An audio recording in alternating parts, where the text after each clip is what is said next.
Hi to all of you, जय श्री राम। कैसे हैं दोस्तों।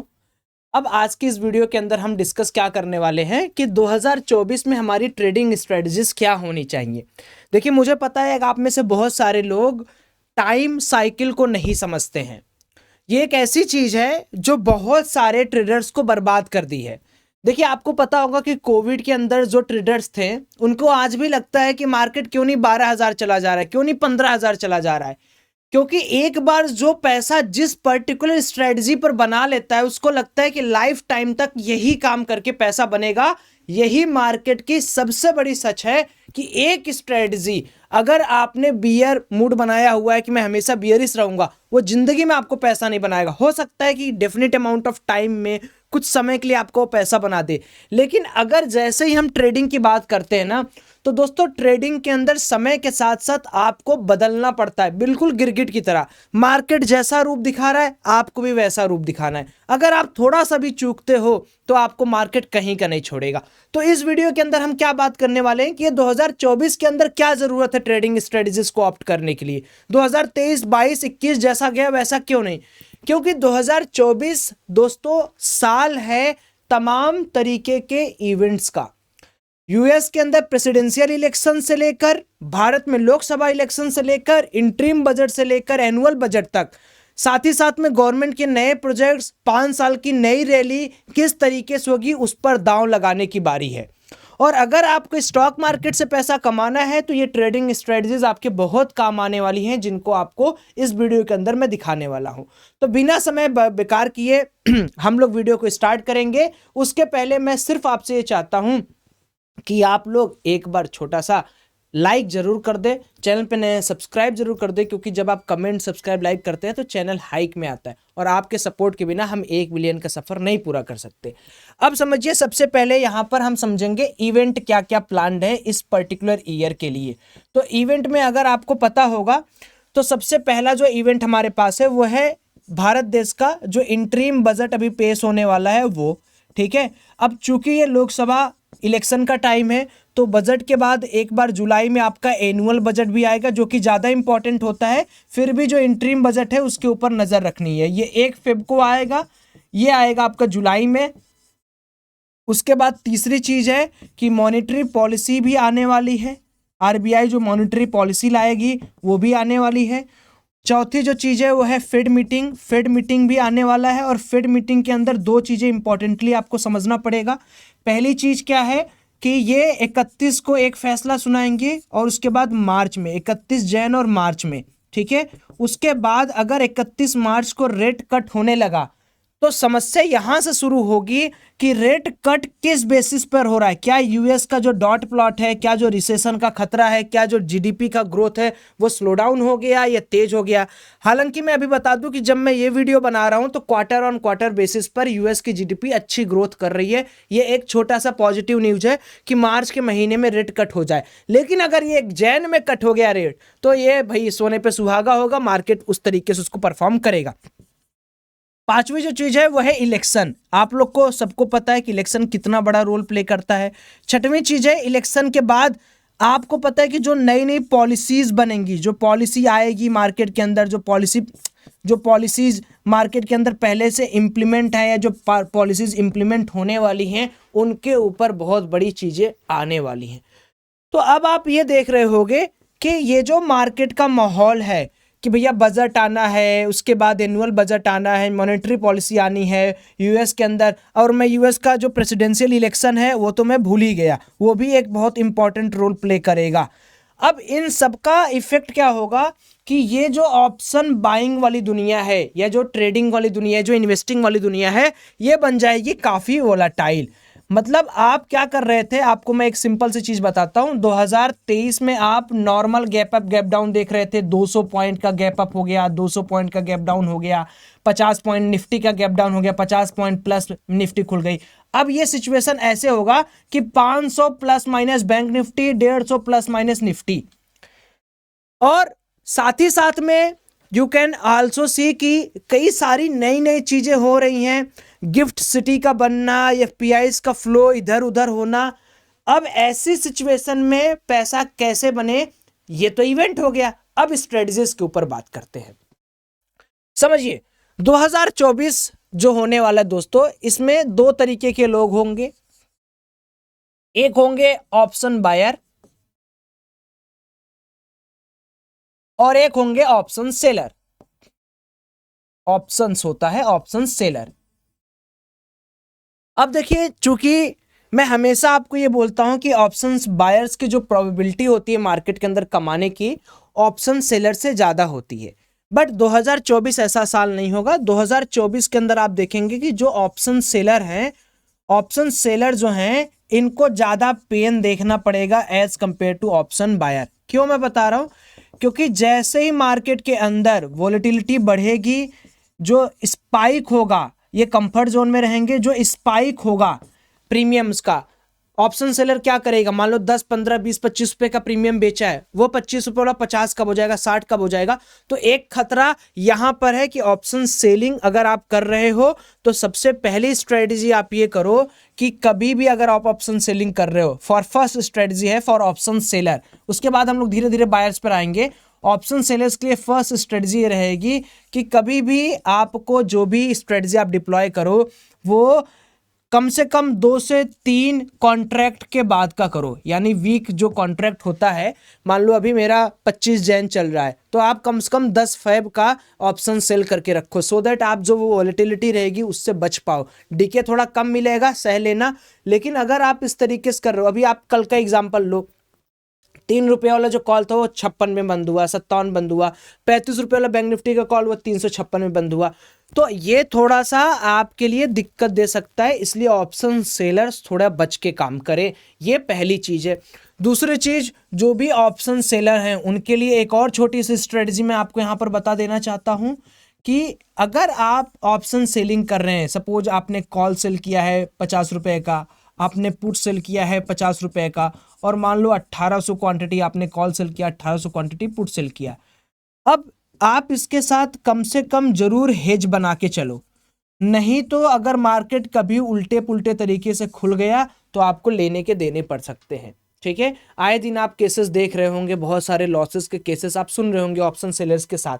तो उसका रीजन यही है, मार्केट इस समय समझ नहीं पा रहा है कि मुझे जाना किधर है, ऊपर जाना है या नीचे जाना है। तो जब अनसर्टेनिटी मार्केट के अंदर बढ़ते हैं तो मूवमेंट्स बहुत बड़े बड़े होते हैं।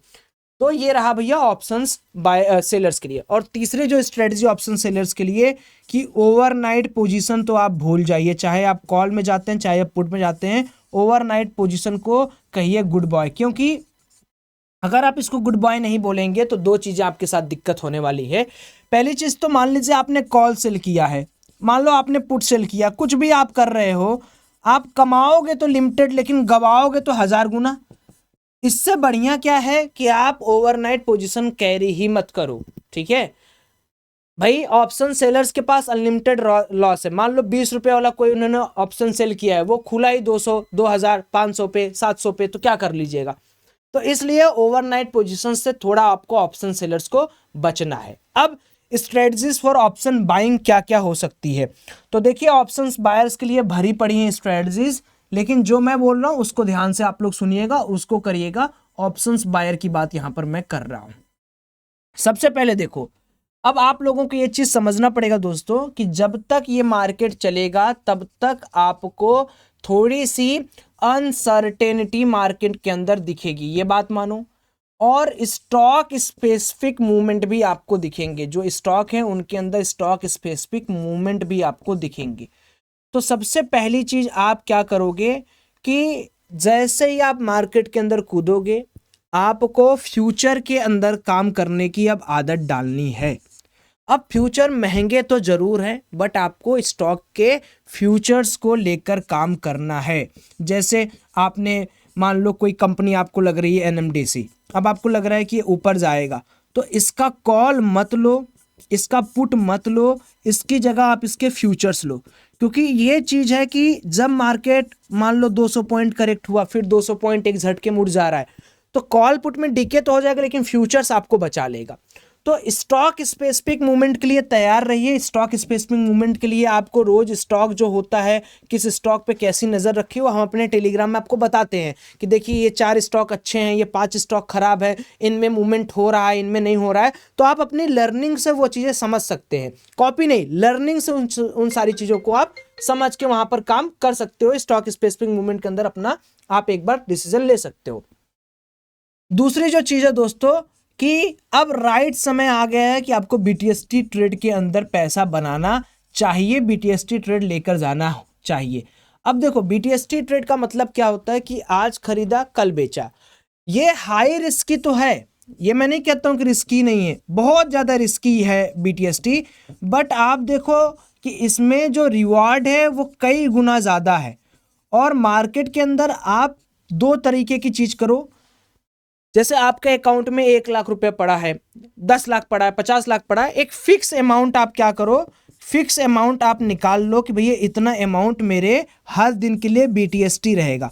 अब BTST की एक कंप्लीट एनालिसिस अगर आप 3000 लाइक इस वीडियो पे दे देते हो, मैं कंप्लीट बताऊंगा कैसे BTST का चयन करें, कैसे आपकी BTST की प्रोबेबिलिटी बढ़ाई जाए।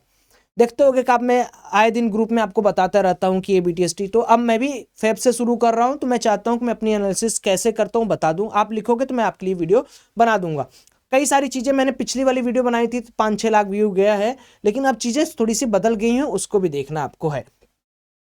इसका फायदा क्या होगा कि आप जब लिमिटेड मनी रखोगे ना तो ही आप BTST ले जा पाओगे। लिमिटेड मनी का प्रॉफिट ये होगा कि अगर आपके डायरेक्शन में मार्केट खुला तो आपको यहाँ प्रॉफिट होगा, लेकिन मान लो इनकेस आपके डायरेक्शन मार्केट नहीं खुला तो आपको यहाँ पर लॉस भी होगा। लेकिन लॉस आप ऐसा नहीं करना कि 10 लाख है तो 10 लाख का BTST लेते गए, 10 लाख का कम से कम 1000-2000 का BTST ले जाओ, 5000 का BTST ले जाओ, सो दैट आपका जो मुनाफा हो वो 10 गुना 5 गुना का एस्पेक्ट रखो। ये नहीं कि 10 लाख लगा के मुझे 50,000 रुपया ही कमाना है, वो काम मत करो। और BTST ले जाने के जो सारे तरीके हैं उसके बारे में हम लोग अगले वीडियो में डिस्कस करेंगे, बट ये वाली स्ट्रेटजी पूरे 2024 में चलने वाली है। और सिर्फ BTST इंडेक्स में ही नहीं, BTST स्टॉक में भी आप बना सकते हो। जैसे हमने NMDC का बनाया हुआ था, परसों की बात है ना, 213-214 रुपये लिया था, 219-220 रुपये बेचा स्टॉक में। स्टॉक का मूवमेंट बहुत बड़ा परसेंटेज हो गया, तो ये BTST ट्रेड हो गया। जो उसके बाद आपको करना है दोस्तों, यहां पर करना है इवेंट बेस्ड ट्रेडिंग। अब इवेंट बेस्ड ट्रेडिंग में जैसे आपका मॉनेटरी पॉलिसी हो गया, इंटरिम बजट हो गया, इलेक्शन का दिन हो गया, इलेक्शन के रिजल्ट्स के दिन हो गए, इसके दिन आपको करना है हेज। अब हेज क्या चीज है, बड़ी बेहतरीन चीज है, ध्यान से सुनिएगा। हेज में आपको हमेशा ध्यान रखना है कि हमें अगर मूवमेंट मिलेगा तो ही हमारे हेज में फायदा होगा, वरना हमारा हेज बेकार हो जाएगा, हमें दोनों तरफ से लॉस होगा। तो हेज में आप जिस दिन आपको मूवमेंट मिल रहा है, क्योंकि 2024 पूरा का पूरा जो साल है वो भरा रहने वाला है इवेंट बेस्ड ट्रेडिंग से, तो आपको यहाँ पर कॉल और पुट दोनों के लेग जो हैं ऑप्शन बाइंग में, अगर आप इसी को सेलिंग में करते हो ना तो उसका घाटा है। ऑप्शन बाइंग में एक स्ट्राइक प्राइस कितने रुपए का हो जाएगा आपको नहीं पता, ज्यादा से ज्यादा क्या होगा, आपका जो स्ट्राइक प्राइस है वो 0 होगा। तो C और P, ये जो लेग वाली स्ट्रेटजी मैंने आपको बताई, इस लेग स्ट्रेटजी को आपको यूज करना है फॉर इवेंट बेस्ड ट्रेडिंग। अब हेजिंग के लिए भी मैंने पूरी वीडियो आपके लिए बना के रखी है, फिर 2024 के ऊपर मैं फिर से आपके लिए बना दूंगा। तो एक हो गया BTST ट्रेड, एक हो गया इवेंट बेस्ड हेजिंग, और जो तीसरी यहाँ पर चीज है जिस स्ट्रेटजी को हम यहाँ पर डिस्कस करने वाले हैं वो है हमारी इंट्रा डे ब्रेकआउट। अब देखो, इंट्राडे ब्रेकआउट स्ट्रेटजी ना तो आपकी इंडेक्स में चलेगी, ना आप किसी एक्सपायरी दिन यूज करोगे। इंट्राडे ब्रेकआउट की स्ट्रेटजी सिर्फ और सिर्फ आपको स्टॉक के अंदर लगानी। स्टॉक ट्रेडिंग के बारे में आप लोग जानते होंगे, स्टॉक के अंदर कॉल पुट लेना। अब 2024 के अंदर बहुत सारे सेक्टर के अंदर बहुत स्टॉक ऐसे होंगे जो फटेंगे। फटना मतलब या तो ब्रेक डाउन करेंगे या ब्रेकआउट करेंगे, तो हम उन स्टॉक ट्रेडिंग के ऊपर उस स्टॉक के पार्टिकल्स के हम कॉल और उसके पुट को लेंगे। होगा क्या, जैसे मान लो गवर्नमेंट ऑफ इंडिया या बजट के अंदर होता है कि रेलवे सेक्टर्स के अंदर हम ये काम कर रहे हैं, IRCTC फटेगा, तो आपको आज से ही काम पे लग जाना है। आपको क्या करना है, सेक्टर चूज करना है, सेक्टर के अंदर स्टॉक चूज करना है और उन स्टॉक्स को लेना है जहां पर अभी एक्यूमुलेशन फेज शुरू हो चुका है। एक्यूमुलेशन फेज शुरू हो गया है, बस उनको स्क्रीनर पर रखना है या ट्रेडिंग व्यू पर अलर्ट लगा कर रखना है। जहां ब्रेकआउट का अलर्ट आ रहा है आपको वहां पर एंट्री एग्जीक्यूट करते जाना है। तो पहली स्ट्रेटजी हमने सुनी फ्यूचर्स बाई करने की, दूसरी स्ट्रेटजी हमने सुनी बीटीएसटी ट्रेड लेने की, तीसरी स्ट्रेटजी हमने सुनी इवेंट बेस्ड ट्रेडिंग की, और चौथी स्ट्रेटजी हमने सुनी इंट्राडे ब्रेकआउट की। अब ये जो पूरा का पूरा वीडियो है दोस्तों ना, इस वीडियो के अंदर आपने ऑप्शन बाइंग का और ऑप्शन सेलिंग का समझा। ये जो चीज है, ये दोनों चीज अगर आप 30 दिन करते हो, अच्छे से करते हो, और 20 दिन मार्केट ओपन है, तो अगर आप 15 दिन या 10 दिन भी एक्यूरेसी रख लेते हो तो आपका बड़ा मोटा अमाउंट यहां पर पैसा छप जाएगा। रिस्क देखो है, लेकिन आप रिस्क के पीछे रिवार्ड भी समझो, तो वहां पर मजा आएगा, वहां पर काम बनेगा। बाकी अगर आप चाहोगे तो इन डिटेल्ड हम इन स्ट्रेटजीज को डिस्कस भी करेंगे, उसके लिए फिर 15-15, 20-20 मिनट की वीडियोस बनेंगी। तो वीडियो आपको कैसी लगी वो आप कमेंट सेक्शन में जरूर बताइएगा, और टेलीग्राम दोस्तों जरूर ज्वाइन करिएगा। टेलीग्राम इसलिए जरूरी है क्योंकि देखो इसमें मैं सारे के सारे अपडेट आपको साथ साथ में देते रहता हूं, और बजट रिलेटेड भी हमने वहां पर एक चैनल पिन किया हुआ है। इसमें सारे के सारे जो बजट रिलेटेड न्यूज होंगे, 2024 में 2 बजट आएगा, तो एक इंटरिम बजट होगा, एक एनुअल बजट होगा, इन दोनों के लिए प्रॉपर अपडेट आपको वहां पर मिलेगा। थैंक यू सो मच, जय श्री राम। प्लीज कमेंट जरूर करिएगा अगर आप चाहते हैं ऐसी वीडियोज और आती रहे। बाय।